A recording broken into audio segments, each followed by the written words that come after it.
Donations دی ہیں, fund raising کی ہے, خود فنڈز دیے ہیں. انہوں نے بتایا ہے کہ میں پاکستانی شہری ہوں. کچھ تو رہتے ہی پاکستان میں, ان کی کمپنیز کے نام ویسٹرن ساؤنڈنگ تھے, ECP نے انہیں مغربی کمپنیاں سمجھ لیا ہے. بہت سے لوگ باہر ہیں جنہوں نے بتایا کہ ان کی چھوٹی چھوٹی لمیٹڈ لائبلٹی کمپنیز ہیں, جو چھوٹی چھوٹی کمپنیز ہوتی ہیں جس کو پرائیویٹ لمیٹڈ کمپنی کہتے ہیں, جو 1 یا 2 بندوں کی کمپنی ہوتی ہے, یہ SMC ہوتی ہے, اور ان کے ویسٹرن ساؤنڈنگ ناموں کی وجہ سے انہیں سمجھ لیا گیا ہے کہ یہ ویسٹرن کمپنیز ہیں. تو اس قسم کی ویڈیوز جو ہیں آئی ہیں, اور جیسے رومیتا شیتی ہیں, ان کے بارے میں بھی بڑا میں تھوڑا سا آپ کو ایکسپلین کر دوں کہ غلطیاں ہیں کس قسم کی ECP کی. تو ویڈیوز آئی ہیں, لیکن میں سمجھتا ہوں کہ خاصی ناکافی ہیں. اچھا, اب جو اس میں فیکچوئل مسٹیکس ہیں جو ECP کے ڈیسیجن میں آئیں, کیونکہ بہت ECP کے ڈیسیجن بڑا کھینچ تھا. اس کے مقصد تھا کہ ایک حل انہوں نے نکالنا تھا, جو ان کا ڈیزائرڈ آبجیکٹیو تھا, جو ان کا گول تھا, وہ انہوں نے پورا کرنا تھا. اس میں کوئی سینس ہو نہ ہو, اس سے میرا خیال ہے ECP کو بہت زیادہ دلچسپی نہیں تھی. تو جو پاکستان تحریک انصاف نے LLC لمیٹڈ لائبلٹیز کمپنیز امریکہ کے مختلف شہروں میں یا سینٹرز میں قائم کی, جو کہ ریکوائرمنٹ ہے foreign agent registration act FARA 1934 کی, کہ جب آپ فنڈ ریزنگ کرتے ہیں تو آپ کو یا تو PTI اپنی لمیٹڈ کمپنیز بنائے گی فنڈ ریزنگ کے لیے, یا پھر آلریڈی ایگزسٹنگ جو فنڈ ریزنگ کمپنیز ہوتی ہیں, رجسٹرڈ کمپنیز ہوتی ہیں, ان کا سہارا لے گی. تو وہ جن کمپنیز کو استعمال کیا ہے یا PTI نے اپنی کمپنیز انکارپوریٹ کی ہیں, ان کو ماشاءاللہ الیکشن کمیشن آف پاکستان نے فورن کمپنیز کے طور پہ آئیڈینٹیفائی کر لیا. لیکن صرف اتنا ہی نہیں کیا, ویزا, ماسٹر کارڈ اور پے پال کو بھی الیکشن کمیشن آف پاکستان نے فورن کمپنیز کے طور پر آئیڈینٹیفائی کر لیا ہے. آپ اس لاجک کو اور الیکشن کمیشن آف پاکستان کی اس وزڈم کو اور اس عقل کو, اس پہ بندہ روئے کہہ کے مارے کیا کرے. بہرحال اس کے بعد آپ دیکھ چکے ہیں کہ بہت سے ایسے لوگ جو پاکستان میں ہیں ان کو فورن نیشنل کاؤنٹ کر لیا گیا ہے. بہت سے پاکستانی جو ڈوئل سٹیزنز ہیں باہر ہیں, ان کو بھی فورن سٹیزن کاؤنٹ کر لیا گیا ہے. اور پچھلے کم از کم 1-1.5 سال سے ایک نام جس کی بازگشت ہم بار بار ٹیلی ویژن پروگرامز میں PDM کے لیڈران سے سنتے رہے, رومیتا شیتی, جن کو بتایا گیا کہ ہر دفعہ ہندوستانی حکومت کو سازش کے طور پہ یہ ہندوستانی ایجنسیز را کا نام رومیتا شیتی کے ساتھ دیا گیا. اور اب یہ بات بالکل واضح ہے کہ رومیتا شیتی ناصر حسین صاحب ایک پاکستانی اوریجن شہری ہیں, امریکن سٹیزن ہیں, ان کی وہ وائف ہیں. اور رومیتا شیتی امریکن سٹیزن ہے, اور امریکن سٹیزن جو ہے انڈیا کے لاء کے تحت وہ ڈوئل سٹیزن ہو بھی نہیں سکتا, تو انڈین سٹیزن ہیں بھی نہیں ہیں. پاکستانی ان کے ہسبینڈ ہیں, اور دونوں نے کمپنی سے مل کے پیسے دیے ہیں, اور $27,000 کو الیکشن کمیشن آف پاکستان نے اپنی انفینٹ وزڈم میں سپلٹ کر کے 13,000 کر دیے. تو 13,000 جو ناصر حسین صاحب کے, ان کو کوشر اور حلال کر دیا ہے, اور جو رومیتا شیتی کے کھاتے میں ڈالے ہیں 13,000, ان کو انہوں نے حرام قرار دے دیا, بیکاز ان کا نام ان کو ہندو لگ رہا ہے. اب PTI کی اب تک کی جو اسٹریٹجی, مجھے ایسا لگتا ہے کہ PTI نے ہاتھ پاؤں تو ضرور مارے ہیں, لیکن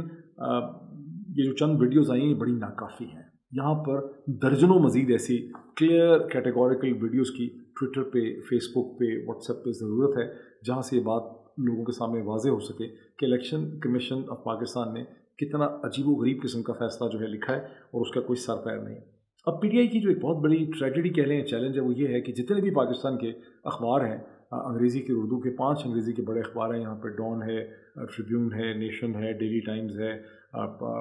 پاکستان ٹوڈے ہے, یہ سارے کے سارے جو ہیں یہ تحریک انصاف کے خلاف ہیں. ان کے اداریے بھی اس کے خلاف آتے ہیں. اور جو 33 ٹیلی ویژن چینلز ہیں نیوز اینڈ کرنٹ افیئرس کے, اس میں سے ایک کو چھوڑ کے, اور 2 کم از کم نیوٹرل ہیں جو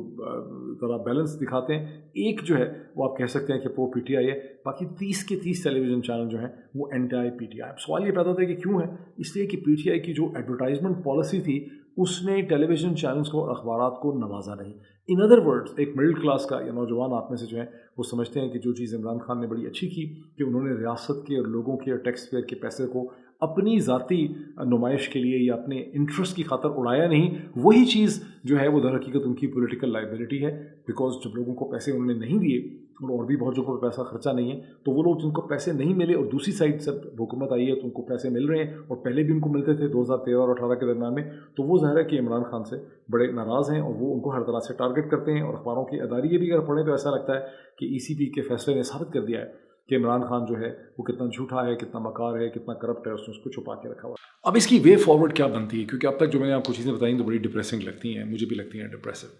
دیکھیے, وے فارورڈ تو ایک بات تو کلیئر ہو جاتی ہے کہ پورا کا پورا پاکستان کا جو سسٹم ہے اشرافیہ کا, اور جو پاورفل پلیئرز ہیں پاکستان کے, وہ سب کے سب جو ہیں وہ عمران خان کے خلاف صف آ رہا ہے. اور گزشتہ چند دنوں کی جو ڈیولپمنٹس ہیں افغانستان کے حوالے سے, اور ڈرون اسٹرائک کے حوالے سے, اور بہت سی چیزوں کے حوالے سے, اس سے یہ بات ایک بار پھر ثابت ہوتی ہے کہ امریکن اسٹیبلشمنٹ اور بائیڈن ایڈمنسٹریشن جو ہے اس کا بھی سارا وزن جو ہے وہ اس وقت تک عمران خان کے خلاف. تو پھر کیا ہوگا؟ کیا عمران خان کا فنومینا ختم ہو جائے گا؟ یہ پھر بھی ختم نہیں ہوگا. اس کی وجہ یہ ہے کہ اس ملک کی آبادی ہے تقریباً کم از کم جو بتائی جاتی ہے 225 ملین، اور وہ 225 ملین سے لوگ سمجھتے ہیں کہیں زیادہ ہے. اس کے مسائل اس قسم کے ہیں کہ اس ملک کو اس سٹیج پہ ایک لیجیٹیمیٹ، بھرپور،